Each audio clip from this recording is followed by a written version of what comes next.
नमस्कार विद्यार्थी मित्रांनो, पुन्हा एकदा तुमचं स्वागत आहे तुमच्या आवडत्या आणि लाडक्या युट्यूब चॅनल टिक्कर मराठीवर. सामान्य ज्ञानाचा आपण 54वा भाग बघतोय, पण या 54व्या भागामध्ये आपण ठाणे ग्रामीण, इथे तुम्हाला दिसतंय ठाणे ग्रामीण 2024 ला जी परीक्षा झाली त्या परीक्षेचे आपण इथे प्रश्न घेतलेले आहेत. त्यामुळे व्हिडिओ शेवटपर्यंत पहा, कारण तो तुमचाच उपयोगाचा आहे.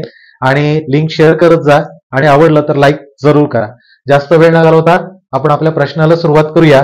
कोणते कोणते ठाणे ग्रामीण मध्ये 2024 ला प्रश्न आले होते सामान्य ज्ञानाचे, ते आपण आज इथे पाहणार आहोत. प्रश्न क्रमांक पहिला कोणता इथे सार्क बद्दल विचारलंय. सार्कचं मुख्यालय यापैकी कुठे आहे? Geneva, Delhi, Kathmandu, Vienna. तो पर्याय क्रमांक कोणता यामध्ये?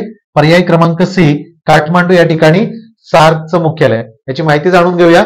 8 डिसेंबर 1985 मध्ये याची स्थापना झाली. 8 डिसेंबर 1985 ला याची स्थापना झाली. आणि काठमांडू कुठे आलं? तर काठमांडू हे नेपाळला आलं. कुठे आलं? नेपाळ. बरोबर की नाही? नेपाळ, काठमांडू इथे 8 डिसेंबरला याची स्थापना. आता सार्क मध्ये जे जे सदस्य देश आहेत, हे किती देश आहेत? 8 देश हे याचे सदस्य देश म्हणून आहेत. कळलं? आता हे 8 देश कोणते कोणते आहेत? तर अफगाणिस्तान आहे, अफगाणिस्तान, त्यानंतर बांगलादेश, बरोबर आहे की नाही? त्यानंतर भारत, आणखीन कोणता आहे? नेपाळ, भूतान, भारत, नेपाळ,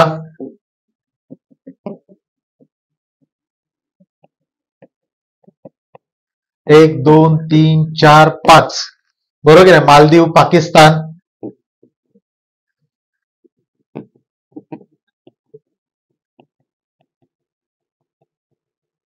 आणि कोणता राहिला बरं आता? 1 2 3 4 5 6 7, आणि 8वा कोणता आहे बरं? श्रीलंका.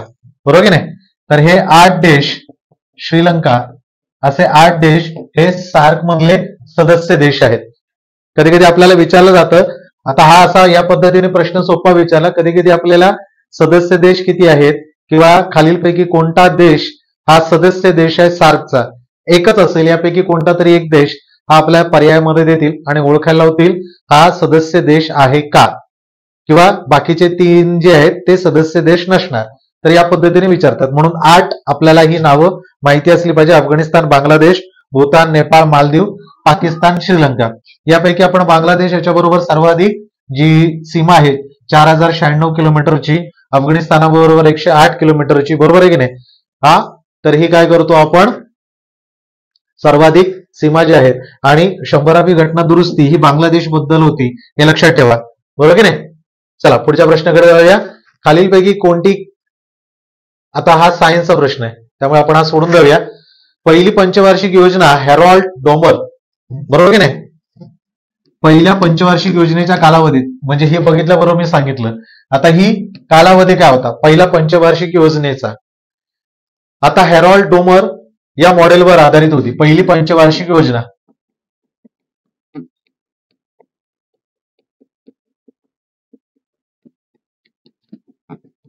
कशावर आधारित होती? तर हॅरॉल्ड डोमर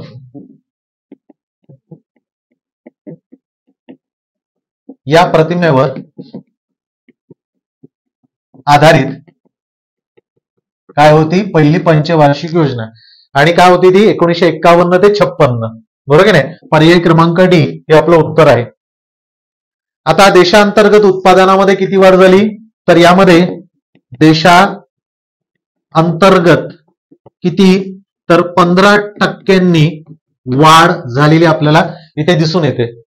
आणि याच काळात अनेक पाटबंधारे प्रकल्प सुरू करण्यात आले. यामध्ये भाकरा आहे, हिराकूड, बरोबर की नाही? कोणते कोणते आले? भाकरा, हिराकूड,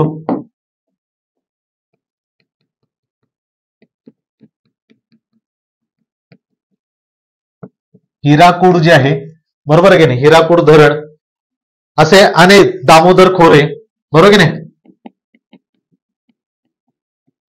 असे प्रकल्प हे यामध्ये करण्यात आले होते, बरोबर की नाही? अनेक पाटबंधारे. आता 1956 मध्ये ज्या वेळेला हे संपलं, बरोबर की नाही, 1956 मध्ये योजना कालावधी संपल्यानंतर या योजनेचा कालावधी संपल्यानंतर काय झालं, तर IIT याची स्थापना करण्यात आली. IIT ची स्थापना म्हणजे संस्था सुरू करण्यात आली. आता यापैकी जे तुम्हाला दिसत आहेत ना, भाकरा आणि हिराकूड, हे कोणत्या राज्यामधले ते तुम्ही कमेंट्स मध्ये मला सांगायचं आहे, बरोबर की नाही. भाकरा आणि हिराकूड हे कोणत्या राज्यामध्ये आहेत हे सांगायचं आहे मला. आणखीन एक आहे मेटूर धरण, यामध्ये करण्यात आलं ना. मेटूर पण आहे ना, मेटूर धरण ही कुठे कुठे आली, हिराकूड, भाकरा आणि मेटूर. ठीक आहे, पुढच्या प्रश्नाकडे जाऊया. पुढचा प्रश्न कोणता आहे, तत्पूर्वी दररोज 4 तास लेक्चर कुठल्या बॅचचे आहेत बरं, विजेता बॅचचे. रेकॉर्डेड लेक्चर, टॉपिक नुसार पीडीएफ, विषयांचे ई बुक व चालू घडामोडीचं मासिक, मॉक टेस्ट, डाऊट सेशन, हे सगळं काही तुम्हाला इथे विजेता बॅच मध्ये मिळणार आहे. ऍडमिशन साठी तुम्हाला इथे कॉल करायचा आहे 8233007373 वर. द प्रॉब्लेम ऑफ रुपी या पुस्तकाचे लेखक कोण आहे. किती सोपा प्रश्न विचारलेला आहे. महात्मा गांधी, दादाभाई नौरोजी, बाबासाहेब आंबेडकर, सर्वपल्ली राधाकृष्ण. यापैकी आपल्याला माहितीच आहे. द प्रॉब्लेम ऑफ रुपी हे पुस्तक कोणी लिहिलंय, डॉक्टर बाबासाहेब आंबेडकरांनी लिहिलंय. दादाबाईंनी काय लिहिलेलं आहे, द ड्रेन थेअरी, बरोबर की नाही. आणि बाकी महात्मा गांधींनी असं कुठलं पुस्तक स्वरूपाचं नाहीये. बाकी हरिजनाबद्दल विचारतात, हरिजन जे वृत्तपत्र आहे. सर्वपल्ली राधाकृष्णने आपले काय होते, पहिले उपराष्ट्रपती होते, बरोबर की नाही. आणि त्यांचा जो जन्मदिवस आहे तो आपण काय दिवस साजरा करतो, 5 सप्टेंबर, शिक्षक दिवस. चला, प्रॉब्लेम ऑफ रुपी हे कधी, तर शोध प्रबंधक आहे, बरोबर की नाही. हा काय आहे, शोध प्रबंध आहे डॉक्टर बाबासाहेब आंबेडकरांचा, बरोबर आहे. तो कधी, तर 1922 मध्ये, 1922 मध्ये त्यांनी लंडन स्कूल ऑफ इकॉनॉमी, आलं का लक्षात, यामध्ये डॉक्टर ऑफ सायन्स साठी सादर केला होता. कुठे, लंडन स्कूल ऑफ इकॉनॉमी, आलं का लक्षात, लंडन स्कूल ऑफ इकॉनॉमी. यामध्ये हा डॉक्टर ऑफ सायन्स, आलं का लक्षात. त्यावेळेला डीएससी म्हणजेच काय, तर डॉक्टर ऑफ सायन्स या पदवीसाठी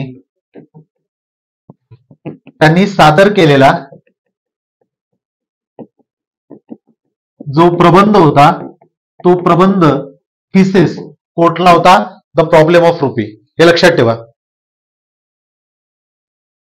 आता पुस्तक स्वरूपात हा कधी प्रकाशित झाला, पुस्तक स्वरूपात, तर पुस्तक स्वरूपात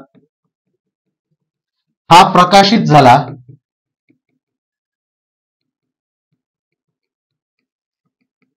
ते वर्ष काय होतं, 1923. 1923 मध्ये हा पुस्तक स्वरूपात प्रकाशित झाला. ओके, त्यामुळे लक्षात ठेवा, द प्रॉब्लेम ऑफ रुपी या पुस्तकाचा लेखक कोण आहेत, doctor Babasaheb Ambedkar. London school of economics मध्ये डीएससी, डॉक्टर ऑफ सायन्स या पदवीसाठी त्यांनी सादर केलेला थिसिस, शोध प्रबंधक 1922 मध्ये त्यांनी सादर केला होता. बाकी सर्वपल्ली राधाकृष्णनबद्दल प्रश्न विचारले जातात. आणि सर्वपल्ली राधाकृष्णन 1954 मध्ये काय मिळालं होतं यांना, भारतरत्न, पहिले मानकरी, बरोबर आहे की नाही. सी.व्ही. रमण आहेत, सी राजगोपालाचारी आणि सर्वपल्ली राधाकृष्णन हे काय आहेत बरं, पहिले मानकरी आहेत. चला पुढच्या प्रश्नाकडे जाऊया. पुढचा प्रश्न कोणता आहे, नथुला ही खिंड कोणत्या राज्यामध्ये, महाराष्ट्र, सिक्कीम, महाराष्ट्र, अरुणाचल प्रदेश. आता नथुला ही खिंड जर आपण बघितली तर नथुला ही खिंड कुठे येते बरं, तर पर्याय क्रमांक बी, सिक्कीम या राज्यामध्ये येते. हा चीन तिबेट प्रांतासोबत जोडणाऱ्या रस्त्यावर आहे. चीन तिबेट प्रांत जो आहे याला जोडणाऱ्या रस्त्यात आहे, आलं का लक्षात. म्हणजे या चीन आणि तिबेट यांना जोडणाऱ्या रस्त्याला, रस्ता जो आहे, बरोबर आहे, रस्ता याला जोडणारा काय आहे, नथुला. आलं का लक्षात? अति उंचावरून जाणाऱ्या घाटातील ही खिंड आहे, किती आहे, जवळपास 4310 मीटर. आलं का लक्षात? 4310 मीटर. आलं का लक्षात? एवढं आहे तिची, म्हणजे हिची उंची जर पाहिली आपण तर 4310 इथे तुम्हाला दिसत आहेत, एवढ्या मीटरवर आहे ही. एवढं लक्षात ठेवा. चला बघूया पुढे याच्याबद्दलचं. आता जवळपास म्हणजे आपण जर बघितलं याचं तर 14,450 फूट. किती आहे? 14,450 फूट जे आहे एवढं आहे. आता ही खिंड भारत व चीन, जर तुम्हाला विचारलं कुठल्या ह्याच्यावर आहे तर भारत आणि चीन, भारत व चीन याच्यावर, ओके, याच्या सीमेवर आहे.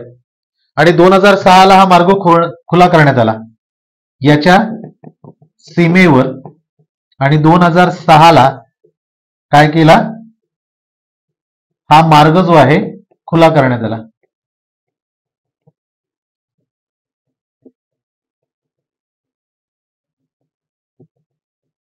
ठीक आहे. नथुला ही खिंड कुठे आहे? सिक्कीम, चीन तिबेट प्रांत याला जोडणारा जो रस्ता जोडणार आहे 4310 मीटर म्हणजे 14,450 फूट एवढ्या उंचावर आहे. भारत व चीन सीमेवर 2006 मार्ग खुला करण्यात आला. बरोबर आहे की नाही? अरुणाचल प्रदेश याबद्दल विचारला जातो. जो सूर्य उगवतो अरुणाचल प्रदेश आणि गुजरात म्हणजे पश्चिमेकडचं, म्हणजे अगदी पूर्वेकडनं जो सुरुवात होते ते पश्चिमेकडे. तर यामध्ये किती 2 तासाचं साधारण अंतर आहे हे पण विचारलं जात आहे, लक्षात ठेवा. बरोबर की नाही? आणि 43वी जे युनेस्कोची साईट आहे ही कुठे आहे? आसाममध्ये, मोईजूद. बरोबर की नाही? चला पुढे जाऊया पुढच्या प्रश्नाकडे. भारतीय प्रमाण वेळ रेषा IST कोणत्या राज्यातून जाते यापैकी? कोणता आहे बरं? उत्तर प्रदेश, मध्य प्रदेश, छत्तीसगड, ओडिसा. बरोबर की नाही? उत्तर प्रदेश, मध्य प्रदेश, छत्तीसगड, ओडिसा, आंध्र प्रदेश. पर्याय क्रमांक सी हे आपलं उत्तर आहे. बरोबर की नाही? भारतीय प्रमाण वेळ. आता उत्तर प्रदेशातील मिर्झापूर मधून जाणारं जे आहे उत्तर प्रदेश,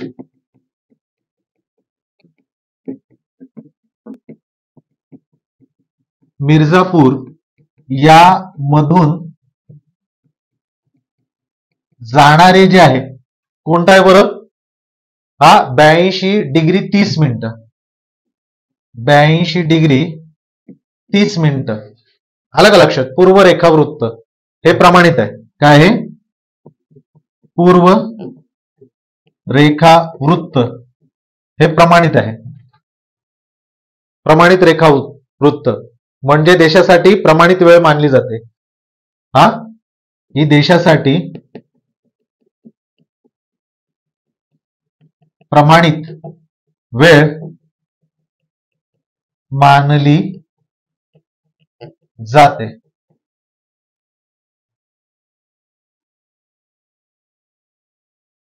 ओके, हे लक्षात ठेवा. 82 डिग्री 30 पूर्व इथून जाणारी जी मिर्झापूर इथली प्रमाण वेळ मानली जाते. उत्तर प्रदेश, मध्य प्रदेश, छत्तीसगड, ओरिसा, आंध्र प्रदेश. मग आपलं योग्य पर्याय काय? पर्याय क्रमांक सी. लक्षात ठेवा. बघा, ठाणे ग्रामीण मध्ये सोपे प्रश्न विचारले होते. पुढचा प्रश्न, भारतीय संविधानातील खालीलपैकी कोणते अनुच्छेद मूलभूत हक्क नाहीये? सोपा. यासाठी मूलभूत हक्क माहिती पाहिजे, म्हणून मी वरून सांगत असतो की पर्याय तुम्ही लोक प्रश्न घ्या, पण प्रश्न असे पण विचारतात की त्याची तुम्हाला माहिती पण असली पाहिजे. म्हणजे कुठले? की जे पर्याय मध्ये आहेत. आता हे पर्याय सगळे माहिती पाहिजेत. इथे म्हणाल सर 21, सर 35, सर 15. मग तुम्हाला माहिती पाहिजे की नक्की याच्यातलं उत्तर कुठलं आहे. म्हणजेच काय, तर जे नाही आहेत ते सुद्धा माहिती पाहिजे. बरोबर की नाही? यासाठी सरसकट अभ्यास म्हणून माझं एक्सप्लेनेशन असतं. समजलं? अनुच्छेद 40 आपलं उत्तर आहे. बरोबर की नाही? अनुच्छेद 21, अनुच्छेद 35, अनुच्छेद 15. आता हे सगळं काय येतं? आता मूलभूत अधिकार बघितला आपण, बरोबर की नाही? मूलभूत अधिकार, बरोबर आहे. आता हे कशामध्ये येतं? तर कलम 12 ते 35, बरोबर आहे. आता 12 ते 35 मध्ये हे सगळे येत आहेत की हो, है ना? अनुच्छेद 40 येत नाहीये, त्यामुळे उत्तर काय? 40. आता राज्य धोरणाची निर्देशिक तत्व जे आहेत, राज्य धोरणाची निर्देशक तत्वे जे आहेत यामध्ये काय येतं? कलम 40 येतं, बरोबर की नाही?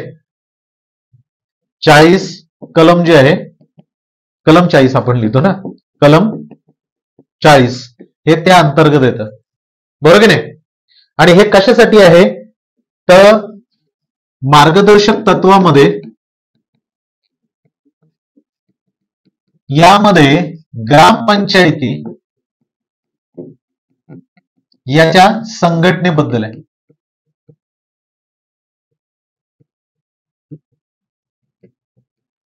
कळलं? ग्रामपंचायतीची संघटना याबद्दलच आहे.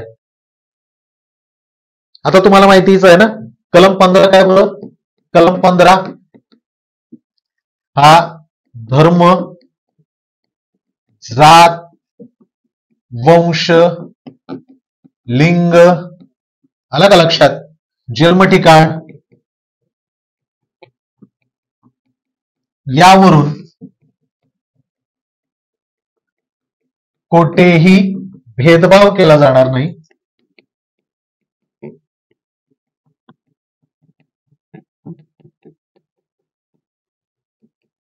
याबद्दलच आहे, बरोबर की नाही? मनाई आहे कलम 15 अंतर्गत. जीवित आणि व्यक्तिगत स्वातंत्र्य 21 मध्ये येतं, बरोबर की नाही? कलम 21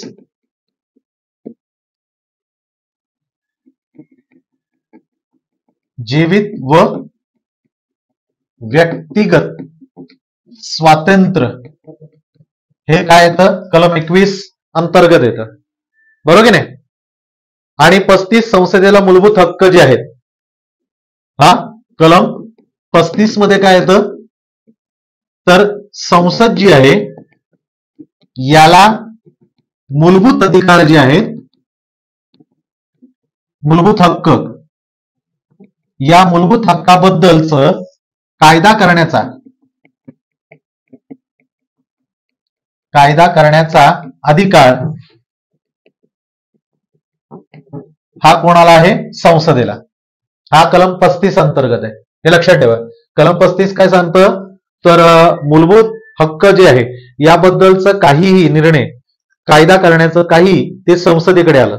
35 हे तुम्हाला माहिती असेल, 35A जो आहे हा काश्मीरमध्ये जो आहे कलम 35A हटवलाय, बरोबर की नाही?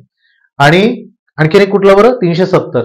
तर कलम 35, कलम 21 जीवित व व्यक्तिगत हा जो आहे 21 आणि 21A मध्ये फरक आहे बरं का. कलम 21A हा जो आहे हा शिक्षणाच्या संदर्भात आहे, बरोबर की नाही? 6 ते 14 वयोगटातली जी मुलं आहेत त्यांना शिक्षणाबद्दलचा. तर 21 हे लक्षात ठेवा. 21 आणि हा जो आहे हा सस्पेंड होतो, पण हा आणीबाणीच्या काळात काय होतो? विसर्जित होत नाही, हे लक्षात ठेवा. आणीबाणी जी आहे, आणीबाणी याच्या काळात विसर्जित होत नाही, ज्याला आपण सस्पेंडेड, एवढं लक्षात ठेवा. सस्पेंडेड होत नाही, बरोबर की नाही? 20 आणि 21 कोणता येतो बरं याच्यात? कलम 20 व 21, बरोबर की नाही? राष्ट्रपती करू शकत नाहीत. कलम 15 सांगितलं जात, धर्म, वंश, लिंग, बरोबर की नाही? कलम 14 जो तुम्हाला सांगितलं बरोबर, समान न्याय. कलम 15 जात, धर्म, लिंग, वंश. त्यानंतर सार्वजनिक ठिकाणी जो 16 हा काय सांगतोय? सार्वजनिक ठिकाणी कोणत्याही प्रकारे भेदभाव केला जाणार नाही. कलम 17 अस्पृश्यता याचं म्हणजे इरेडिकेशन ऑफ अनटचेबिलिटी, म्हणजे अस्पृश्यता मानण्यास मनाई. कलम 18 जे इंग्रजांनी जे टायटल दिलेले आहे ते टायटल नष्ट करण्याबाबत. 19 त्या अंतर्गत 6 व्यक्तिगत स्वातंत्र्य आहे, बरोबर की नाही? आणि 20 जर सांगितलेलंच आहे, बरोबर की नाही? दोषसिद्धतेबद्दलच आहे 20, बरोबर की नाही? 21 काय आणीबाणी. चला पुढे जाऊया. इथे काय बोलतोय तुम्हाला दिसतंय, पोलीस भरती 2025 लाईव्ह प्लस रेकॉर्डेड, ज्याची फी आहे 1200, सामान्य ज्ञानाचं लाईव्ह प्लस रेकॉर्डेड हे 399 आहे. आता दोघांपैकी काही घ्यायचं असेल तर आपल्या ऑफिसच्या दूरध्वनी क्रमांकावर संपर्क साधायचा. उच्च न्यायालयातील न्यायाधीशांची नेमणूक कोण करतं? राष्ट्रपती, गृहमंत्री, प्रधानमंत्री की मुख्यमंत्री? आता उच्च न्यायालयातील न्यायाधीशांची नेमणूक हा कोण करतो? राष्ट्रपती करतो. कोण करतो? राष्ट्रपती नेमणूक करतो, बरोबर की नाही. आता संविधानाचा भाग 6 मध्ये, संविधान याच्या भाग 6 मध्ये काय आहे तर कलम 214, बरोबर आहे. हे उच्च न्यायालय येतं ना, कलम 214 ते साधारण कलम 231 किंवा 32. कलम 232 हे काय येतं? उच्च न्यायालयाच्या बाबतीत येतं. हा, यामध्ये काय केलेली आहे तरतूद उच्च न्यायालयाची केलेली आहे. उच्च न्यायालय. तर यामध्ये पाहिलं तर कलम 214 हा प्रत्येक राज्यामध्ये एक उच्च न्यायालय असेल आणि कलम 231 हा 2 किंवा 3, जसं आपलं महाराष्ट्रामध्ये मुंबई जे उच्च न्यायालय हे महाराष्ट्र, गोवा हे 2 राज्य आणि दादरा नगर हवेली, दीव दमण हे केंद्रशासित प्रदेश असं मिळून आहे. तर याचं कलम 231 अंतर्गत येतं, बरोबर की नाही. तर हे लक्षात ठेवा. आता न्यायालयातील मुख्य आणि इतर न्यायाधीशांची संख्या राष्ट्रपतीच ठरवतात. आलं का लक्षात? म्हणजेच राष्ट्रपती काय करतो? राष्ट्रपती उच्च न्यायालयातले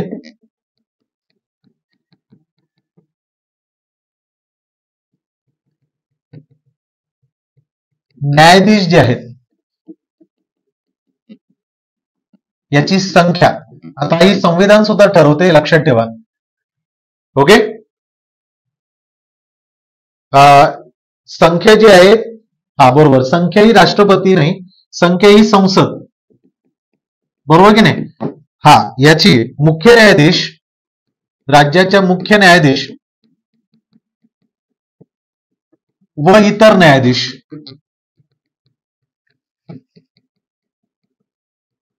कळलं का? यांचं कोण करतं? मुख्य न्यायाधीश व इतर न्यायाधीश यांचं कोण करतं? हा, नेमणूक. यांची नेमणूक कोण करतं? राष्ट्रपती. पण यांना शपथ कोण देतं? शपथ देतो राज्यपाल. राज्यपाल शपथ देतो तर राष्ट्रपती नेमणूक करतो. हे लक्षात ठेवा.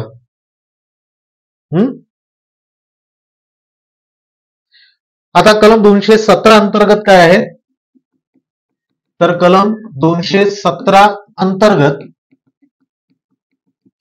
जे कोण आहेत? उच्च न्यायालयाच्या न्यायाधीशांची निवड. उच्च न्यायालय जे आहे यांच्या न्यायाधीशांची निवड जी प्रक्रिया आहे, निवड त्यातल्या अटी व शर्ती यामध्ये येतात. कळलं?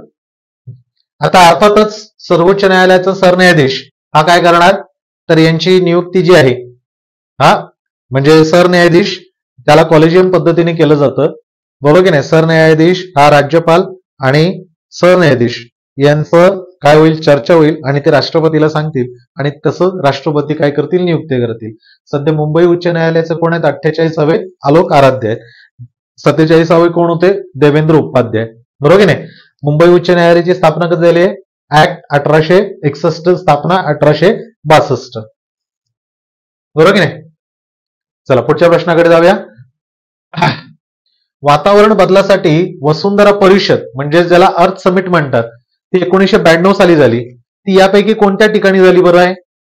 कोणते ठिकाण आहे? दिल्ली, रिओ दि जिनारिओ, पॅरिस, लंडन. कुठे झाली होती? रिओ दि जिनारिओ. हे कुठे आलं? ब्राझील. ब्राझील या ठिकाणी रिओ दि जिनारिओ. पॅरिस कुठे आलं? फ्रान्स, बरोबर की नाही. बरोबर की नाही. आता लंडनला काय होणार होतं? ग्लासगो इथे कॉमनवेल्थ होईल. हा, तर हे कधी झालं होतं? 1992 ला. हे लक्षात ठेवा. रिओ दि जिनारिओ. आता याला काय म्हणतात? संयुक्त राष्ट्र पर्यावरण आणि विकास परिषद. हा, युनायटेड नेशन. UN म्हणजे युनायटेड नेशन.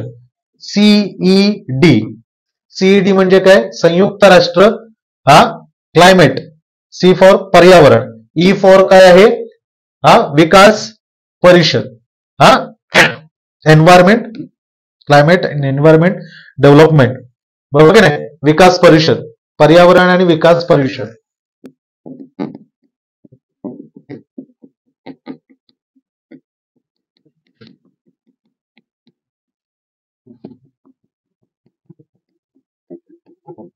हा त्याचा काय पूर्ण अर्थ आहे. पृथ्वी शिखर परिषद म्हणतात. किती आली होती? 3 ते 14 जून मध्ये आली होती. किती आली होती? 3 ते 14 जून 1992 साली ही झाली होती. हे लक्षात ठेवा. ब्राझीलमध्ये. ब्राझील सर्वाधिक तुम्हाला माहिती आहे फुटबॉल चॅम्पियन आहे, 5 वेळा घेतलेला आहे. आता महिला फुटबॉल येणार आहे 2027 ला, ती ब्राझीलमध्येच होणार आहे. ब्राझीलमध्ये काय होणार आहे आणखीन सांगा? कॉप 30 जी परिषद आहे.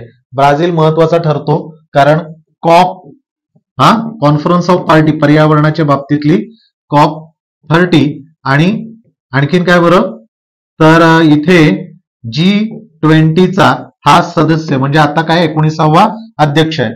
तर ब्राझील G20 साठी आणि कॉप 30 साठी. कॉप 29 कुठे झाली होती? अझरबैजान, बरोबर की नाही? ते आता विचारलं होतं परीक्षेमध्ये. आता तुम्हाला कॉप 30 विचारतील जे ब्राझीलमध्ये होणार आहे. हा त्यानंतर इथे G20 हे लक्षात ठेवा. सगळ्या कॉन्फरन्स ऑफ पार्टी लक्षात ठेवा. 16वी आता कॉप 16 ही जर विचारली तर कोलंबियाला झाली होती. ती जैवविविधतेच्या बाबतीत, आणि जैवविविधता दिवस आपण कधी साजरा करतो? 22 मे, बरोबर की नाही? ते लक्षात ठेवा. किती बरं प्रश्न आहेत आता आणखीन? चला एकच प्रश्न राहिलाय. आता इथे जे विचारलेलं आहे हा सायन्सचा प्रश्न आहे, त्यामुळे आपला प्रश्न नाही, आपले इथपर्यंतच प्रश्न आहेत. त्यामुळे आपण इथे थांबूया. बरोबर आहे. आता पॅरिस ऑलिम्पिक होऊन गेला. कितवा होता बरोबर? आता 33वा है ना.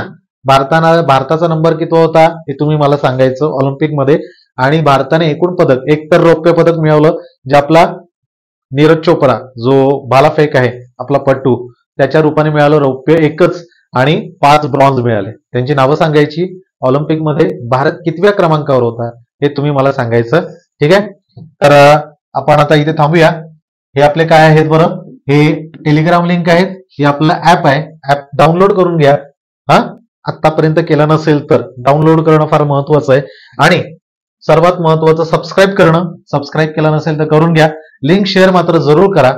आणि आवडलं असेल तर काय करायचं? फटाक करून लाईक करून टाकायचं. हा पुन्हा एकदा अशाच, म्हणजे हे काही एवढेच प्रश्न नाही आहेत, अजूनही आपले प्रश्न आहेत ठाणे ग्रामीणचे, आपण पुढे ठेवूया. इथेच थांबतो. ठाणे ग्रामीणचे पुढचे प्रश्न हे पुढच्या भागामध्ये मी घेणार आहे. शेवटपर्यंत पाहितला तर तुम्हाला हे सगळं कळत जाईल. पण अर्धवट सोडलं, अर्धवट ज्ञान हे काही कामाचं नसतं, पुन्हा एकदा सांगतो. त्यामुळे सगळे व्हिडिओ सगळ्या फॅकल्टीचे पूर्णपणे पहा. थांबतो इथेच. जय हिंद.